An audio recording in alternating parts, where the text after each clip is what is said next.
Halo semuanya, selamat datang kembali di channel PR Indonesia. Di video kali ini gue mau bahas berapa sih sebenarnya jumlah lapangan kerja yang ada di Indonesia. Kenapa gue bahas ini? Karena gue punya pertanyaan sebenarnya ya. Pernah gak sih kalian tuh bertanya-tanya gitu ya, kenapa banyak teman atau saudara tuh sekarang ya masih kesulitan untuk dapetin pekerjaan? Padahal katanya ekonomi kita terus tumbuh gitu ya.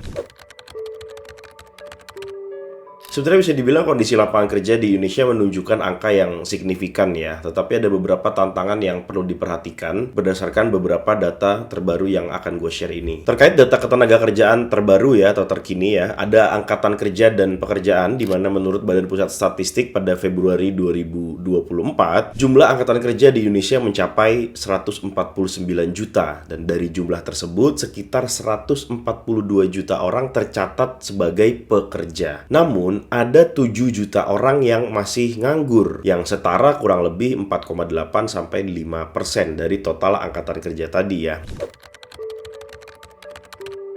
Indonesia saat ini berada di era bonus demografi, artinya 70% dari penduduk kita berada di usia produktif. Setiap tahun ada sekitar 2-3 juta anak muda baru yang masuk ke pasar kerja. Namun tantangannya adalah untuk menciptakan lapangan kerja yang cukup dan berkualitas untuk semua orang. Kalau enggak ya bonus demografi ini malah jadi beban kan?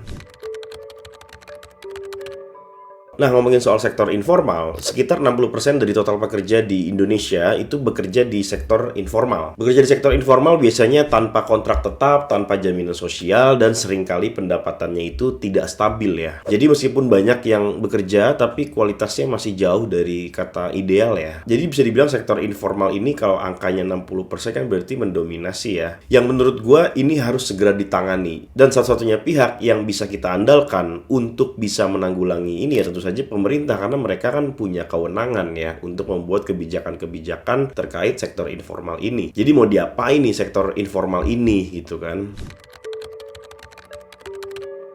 Sekarang gue mau bahas tentang di mana orang-orang itu bekerja ya, artinya distribusi lapangan kerja ini di Indonesia seperti apa. Ternyata datanya cukup menarik karena ada 3 sektor dominan di balik banyaknya sektor ini ya. Sektor pertama adalah pertanian sekitar 28%. Sektor ini bisa dibilang ya jadi sektor pengamannya si angkatan kerja inilah ya bagi banyak orang, terutama di daerah-daerah banyak yang ada di sektor pertanian. Tapi produktivitas di sektor ini cenderung rendah dan gaji atau yang didapatkan itu relatif sangat kecil ya. Kemudian ada juga sektor perdagangan sekitar 19%, ini mencakup dari warung kecil sampai mall-mall besar dan retail ya. Banyak yang masih bekerja tanpa kontrak atau asuransi, dan potensi digitalisasi ini sebenarnya cukup tinggi ya di sektor ini ya untuk meningkatkan kesejahteraan pekerjanya. Jadi ya sektor perdagangan ini juga lumayan memainkan peran yang cukup signifikan ya di dalam konteks distribusi lapangan kerja di Indonesia ini. Kemudian yang ketiga ada industri pengolahan ya sekitar 13%, di mana pekerjaan di sektor ini terlihat lebih stabil dan lebih berkualitas, tapi memang membutuhkan skill khusus dan kebanyakan itu terpusatnya di Jawa.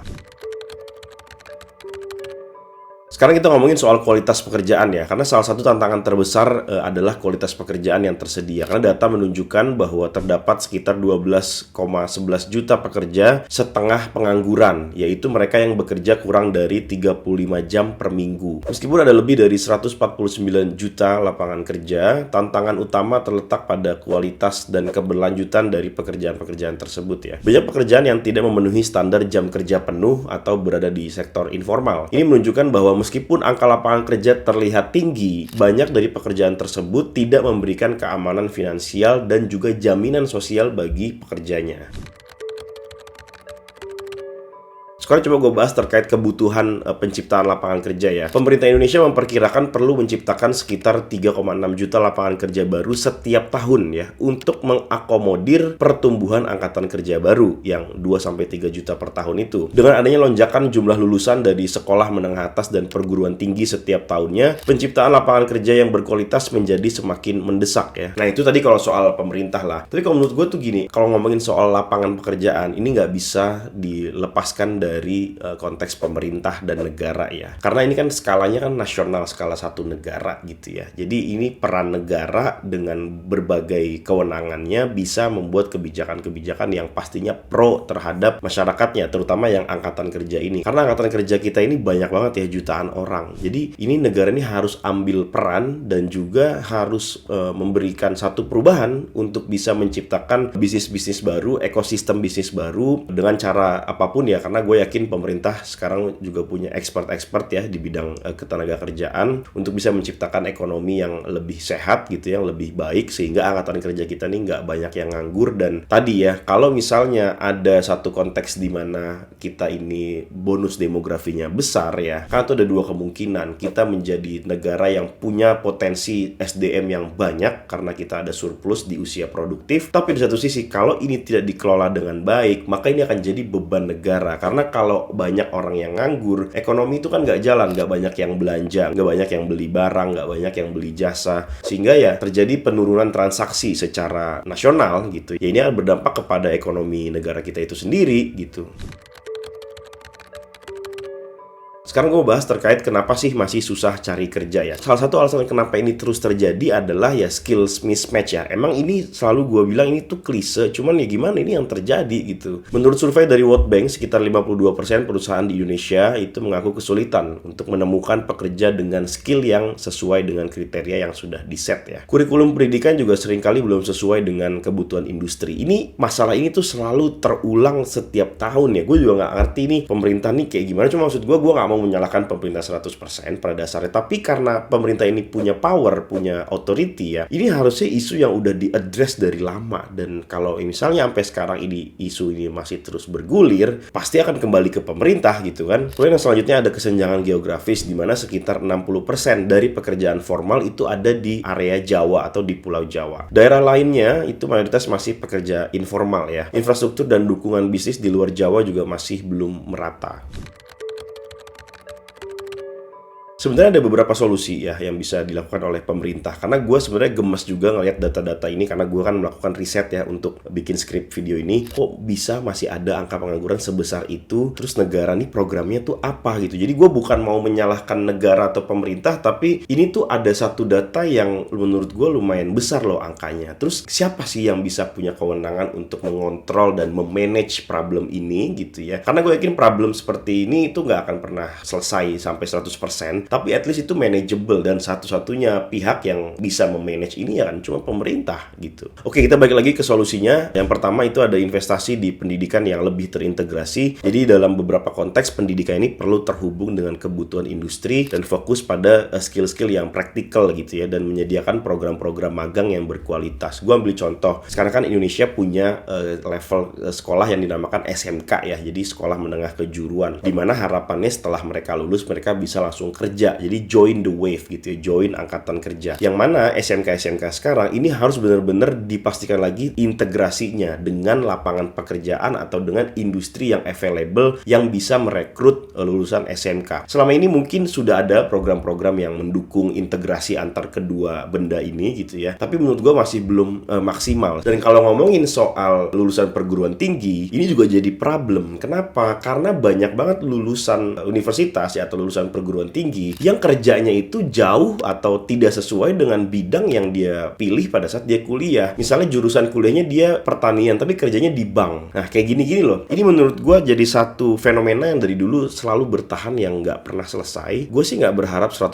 selesai, tapi at least harus ada mitigation, harus ada pengecekan ya, atau evaluasi. Ini kira-kira angkatan kerja kita nih mau dibawa kemana gitu. Oke, selanjutnya gue mau ngebahas tentang UMKM ya. Karena ini UMKM ini sebenarnya bisa didorong untuk lebih go digital dan bisa memberikan akses juga ke UMKM kepada marketplace yang udah available, dan juga pelatihan-pelatihan mungkin terkait digital marketing untuk UMKM supaya bisa menciptakan lebih banyak lapangan kerja berkualitas, sehingga UMKM yang sangat dominan di Indonesia ini bisa naik kelas semuanya gitu ya ke korporasi, karena bisnisnya berkembang kan, dan bisa menciptakan ekosistem bisnis baru yang lebih naik kelas lah. Gue ambil contoh misalnya gini, kenapa tadi gue fokus salah satu contohnya itu digital marketing ya. Kalau UMKM mengerti tentang menggunakan digital digital marketing, maka order mereka kan akan makin banyak karena iklannya kan banyak gitu ya. Dan kalau order makin banyak, mereka akan butuh tenaga kerja yang lebih banyak. Dan ketika sudah ada kebutuhan tenaga kerja yang banyak, si UMKM ini kan pasti akan melakukan pemilihan gitu ya. Oh, ini kita hire di bidang operasional, kita hire di bidang marketing. Nah, lama-lama kan itu akan berubah, gayanya akan menjadi sebuah korporasi di mana menjalankannya akan lebih formal dan juga profesional. Nah, itu yang gue harapkan lah. Kemudian selanjutnya ada pemerataan pembangunan. Lagi-lagi ini bebannya ada di negara ya, membangun infrastruktur di luar Jawa dan memberikan insentif bagi industri di daerah. Ini juga bisa membantu meratakan lapangan pekerjaan. Yang intinya, kalau pemerataan pembangunan itu nggak cuma soal infrastruktur jalan raya atau jalan tol aja, tapi juga soal ekosistem bisnisnya.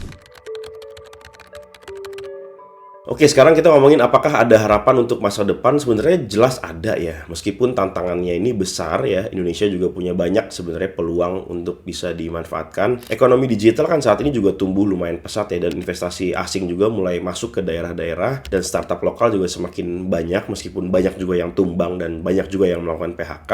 Tapi memang masalah ini tuh semua pihak perlu berkolaborasi ya, di mana pemerintah perlu membuat kebijakan yang mendukung penciptaan lapangan pekerjaan, termasuk juga ada program yang mendukung direct langsung ya, yang berdampak langsung kepada tenaga kerja. Kemudian juga perusahaan mungkin dapat berinvestasi dan memberikan pelatihan untuk meningkatkan skill-skill pekerjanya supaya mereka lebih baik lagi kualitasnya. Kemudian akademisi atau orang-orang yang ada di pendidikan ini juga harus terus memperbaiki kurikulum agar sesuai dengan perkembangan industri. Dan juga untuk para pekerja ini juga harus terus belajar skill-skill baru, terutama juga soft skill kayak leadership, komunikasi, public speaking, dan lain-lain, agar tetap relevan. Karena seberapa hebat pun skill teknis atau hard skill yang kalian punya, soft skill ini juga sangat-sangat berpengaruh ya dalam perjalanan karir kalian ke depannya. Dan dengan kolaborasi seperti ini, bukan tidak mungkin permasalahan tenaga kerjaan yang ada di Indonesia ini akan jadi lebih baik ke depannya ya. Ya, mungkin itu gue agak berapi-api membahas tentang tenaga kerja hari ini, karena gue juga gatel banget abis ngeliat datanya nih, banyak sumbernya ya.